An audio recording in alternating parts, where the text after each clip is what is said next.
Una de las cosas de Sign que no te puedes perder son las exposiciones que organiza la revista Visual todos los años. El año pasado vimos una muy interesante exposición de chapas y este año tenemos una exposición que se llama Plotter Art. Y tenemos al director de Visual, Álvaro Sobrino, que nos va a contar un poco de qué va esta exposición. Hola Álvaro. Hola, ¿qué tal? Cuéntanos, ¿cuál es el origen de esta exposición? ¿Por qué la habéis llamado Plotter Art? Y bueno, cuéntanos un poco cómo son las piezas que estáis exponiendo. Se llama Plotter Art, es muy sencillo, porque el elemento principal era un plotter de corte y porque no queríamos trabajar tanto el mundo del diseño y la comunicación, sino irnos un poco más hacia el mundo del arte, ¿no? Entonces, lo que hicimos fue pedirle a un par de sponsors que nos dejaran un plotter, que nos dejaran muchos metros de vinilo y hacer un taller estable, pequeñito, en el que ilustradores, grafiteros, artistas urbanos, diseñadores gráficos también, han podido venir durante todo un año a trabajar con esos medios que habitualmente no están a su alcance, ¿no? Y para trabajos que no eran comerciales, cada uno hacía lo que quería, ¿no? Entonces, eso ha dado el que se produce un proceso de utilizar técnicas que en principio son propias de la industria para unos resultados que son más propios del mundo del arte o de... Sí, ¿no? Y vuestra intención era dar a los artistas la posibilidad de trabajar con algo que habitualmente no manejan, porque a lo mejor su producto final es más el papel o un póster, una camiseta, y en este caso queréis que hicieran este tipo de trabajos que se salen un poco de lo habitual, ¿no? Sí, además el vinilo tiene una ventaja. El vinilo es mucho más burdo en cuanto a posibilidades, que puede ser la impresión habitual en cuatricomía, pero tiene unos colores sensacionales. Los colores del vinilo tienen una luminosidad y una potencia que no tiene ningún otro tipo de impresión, ni siquiera la serigrafía, ¿no? Entonces, eso también daba un juego interesante a los artistas, ¿no? y a los diseñadores. Y eso vemos algunas piezas y nos cuentas un poco porque vemos algunas que están impresas sobre tablas del váter o sobre un patín, ¿no? Espera, me pongo por aquí. Sí, en realidad cada uno ha hecho lo que ha querido, ¿no?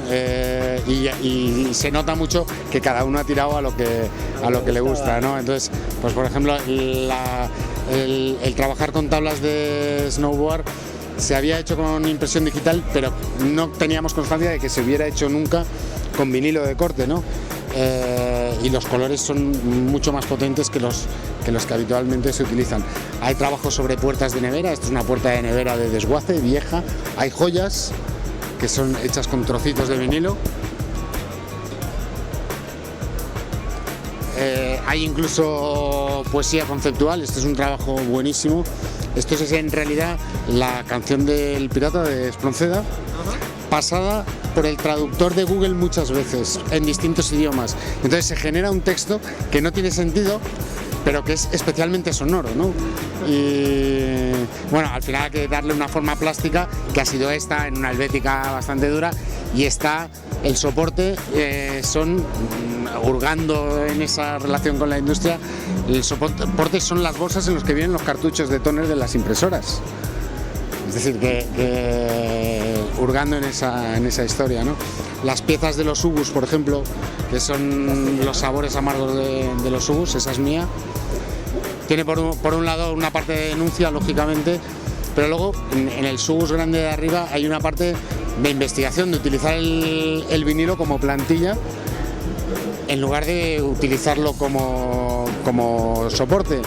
Es decir, se hizo la plantilla, se ha dado masilla, el típico tapagrietas de toda la vida, el aguaplas, se ha retirado el vinilo y se consiguen la perfección del perfil que tiene el vinilo y al mismo tiempo una textura muy artesanal, ¿no? Luego hay una pieza que es exclusiva, ¿no? Que esta sí, otra puerta de nevera. Esa puerta de nevera que responde a una pregunta que nos hacíamos, que es dónde van los vinilos muertos, ¿no? Cuando haces un vinilo hay una parte que es el pelado, que siempre se tira. Lo que hicimos fue que cada uno íbamos pegando sobre la puerta de nuestra nevera los trozos que iban sobrando, ¿no? Y ha salido esa obra barroca y que es un poco la hija de todos, ¿no? Tenéis ahí un vídeo en el que se ve el proceso de cómo se están creando las cosas. Sí, de alguna forma había que plasmar los procesos porque era la única manera de que esto se entendiera, porque realmente al final ves los resultados pero no entiendes por qué se ha hecho, ¿no? Y hemos, durante todo el proceso hemos ido grabando cada una de las piezas cómo se lleva a cabo, ¿no? Por último, esta exposición la tenéis aquí en Sain, pero me has dicho antes que también la teníais a disposición o que quizá tendría cierta itinerancia. Sí, nosotros normalmente la exposición la hacemos porque el Sain nos da la oportunidad, nos da el espacio para poder hacerla, pero el esfuerzo es grande y procuramos siempre que luego esté en más sitios, ¿no?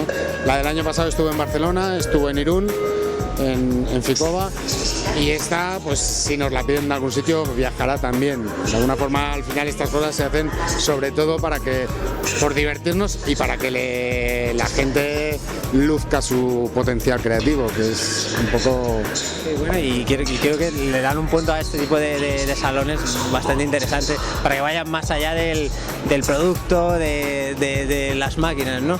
Sí, en ese sentido yo creo que es un sitio bueno, hay mucha contaminación visual y se pierde un poco, pero al mismo tiempo rompe con todo lo que puedas ver en una feria, que es una feria de mercado en la que hay máquinas y soluciones para la industria, ¿no?